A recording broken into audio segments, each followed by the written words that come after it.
Hello everybody, this is John Gilbert, Registered Sales Representative at Security First Asset Management, here with another weekly market update for the week ending September 22nd. First off, our tailgating and potluck event that was scheduled for this Thursday, September 28th, has been canceled. We didn't have enough people sign up for that event. So if you were thinking about attending, once again, that is the tailgating and potluck event scheduled for this Thursday, September 28th, has been canceled.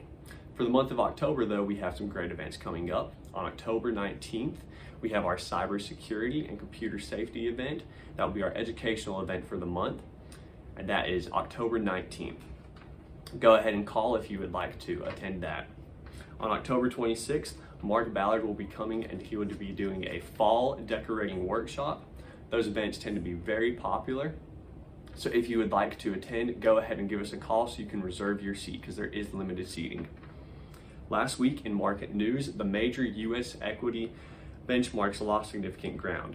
On Thursday, the S&P 500 recorded its largest one-day loss in 6 months. This is the third straight losing week for the S&P 500. One of the contributing factors to the decline in markets was the Federal Reserve meeting last Wednesday. At the meeting, the Federal Open Market Committee unanimously decided to hold the benchmark federal funds rate at its current range between 5.25 and 5.5%. That remains the highest rate in 22 years. Despite the current pause in interest rate increases, the projections released by the Federal Open Market Committee signal one more rate hike this year. The Fed remains generally hawkish.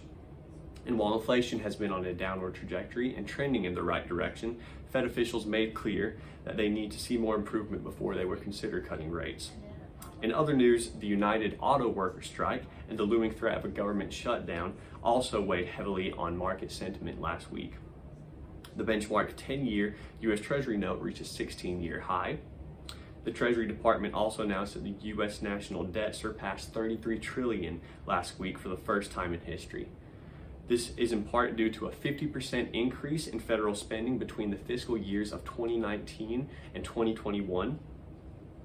Oil neared $100 a barrel. This is posing a new challenge for central banks in their fight against inflation.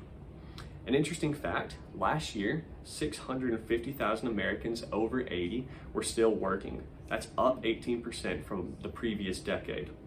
That's all for this week's weekly market update. Thank you for watching. Y'all have a blessed day, and we'll see you next time.